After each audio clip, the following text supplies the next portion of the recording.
Hello friends, welcome back to my channel. இன்றைக்கி பச்சரிசி மாவு யூஸ் பண்ணி 2 விதமான முறுக்கு மொறுன்னு கிறிஸ்பியாக சூப்பராக இருக்கும். வீட்டில் எப்படி ரெடி பண்ணலான்னு பார்க்கலாம். அதுக்கு நான் 2 டம்ளர் பச்சரிசி மாவு எடுத்திருக்கேன். அரிசியை நல்லா கழுவி காய வச்சுட்டு மிஷினில் கொடுத்து ரெடி பண்ணியிருக்கேன். 2 டம்ளர் மாவு போட்டுட்டு அதுக்கப்புறமா 1 ஸ்பூன் நிறையா வெள்ளை எள்ளு போட்டிருக்கேன். நீங்கள் கருப்பு எள்ளு கூட போட்டுக்கலாம். அதுக்கப்புறமா 1 ஸ்பூன் சீரகம் உள்ளங்கையில் போட்டு நல்லா தேய்ச்சிட்டு அதையும் மாவோடு சேர்த்து மிக்ஸ் பண்ணிடணும். அதுக்கப்புறமா நான் பட்டரும் எண்ணெயும் ஹீட் பண்ணிவிட்டு அதை ஊற்றிருக்கேன். காரத்துக்காக கொஞ்சமாக மிளகாய்த்தூள் ஆட் பண்ணியிருக்கேன். தேவையான அளவு உப்பும் போட்டு நல்லா என்ன செய்யணும், இதை மிக்ஸ் பண்ணிடணும். நான் சால்ட்டு தான் போட்டேன். நல்லா மிக்ஸ் பண்ணணும். பட்டரும் எண்ணெயும் வச்சுருக்கிறதுனால நம்ம நல்லா மாவில் எல்லா இடத்துலையும் படுற மாதிரி நல்லா கையில் உள்ளங்கையில் தேய்ச்சி நல்லா மிக்ஸ் பண்ணணும். மிக்ஸ் பண்ணிவிட்டு கொஞ்சம் கொஞ்சமாக தண்ணி ஊற்றி சப்பாத்தி மாவு பார்த்துக்கு இதே பிசைஞ்சு எடுத்துடணும். நான் பாதி மாவு எடுத்து வச்சுட்டேன். பாதி மாவில் தான் வெல்லம் இருக்கும். மீதி பாதி மாவில் நான் உடச்ச கடலை போட்டு வேறு ஒரு முறுக்கு நான் செஞ்சேன். இப்போ இந்த மாதிரி அச்சு தான் எடுத்திருக்கேன். முறுக்கு குழலில் இந்த அச்சு போட்டிருக்கேன்.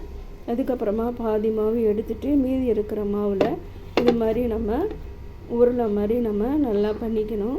செஞ்சுட்டு அதுக்கப்புறமா முறுக்கு அச்சில் முறுக்கு குழலில் போட்டு நம்ம என்ன பண்ணணும், இதையே பிழிஞ்சு எடுக்கணும். இது மேலே ஒரு சில்வர் ஃபாயில் வெட்டி அதில் போட்டிங்கன்னா மாவு ஃபுல்லாக நமக்கு பிழிஞ்சிடும். மீதி மாவு அந்த முறுக்கு குழலில் இருக்காது.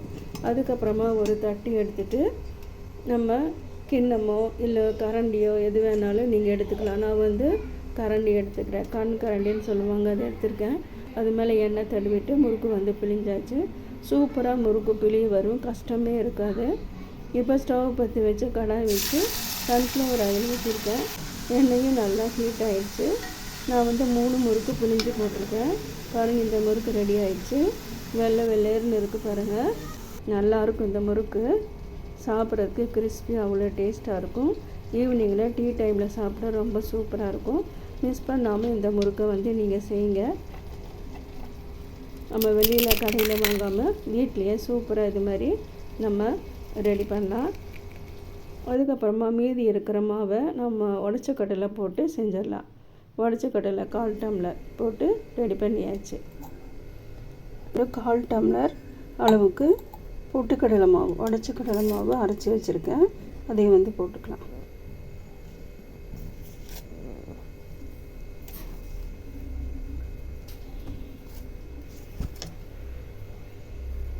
ஒரு 4 ஸ்பூன்.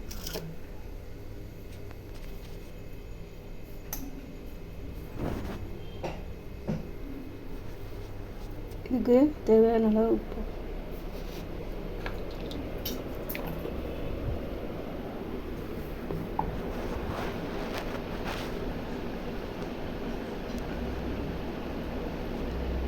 இப்போ இது எல்லாத்தையும் நல்லா மிக்ஸ் பண்ணிக்கலாம்.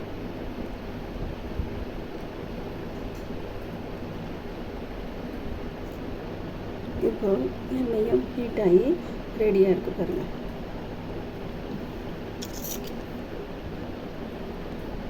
பருங்க மாவு பிழிஞ்சாச்சு. அது மாதிரி சின்ன சின்ன முறுக்காக நான் பிழிய போகிறேன். நான் இது மாதிரி சின்ன சின்ன முறுக்காக வர மாதிரி தான், சின்ன முறுக்கு வர மாதிரி இது மாதிரி தான் நான் செஞ்சு எண்ணெயில் போட்டு எடுக்க போகிறேன். இப்போ ரெடி ஆகிடுச்சு. எண்ணெயில் போட்டுடலாம்.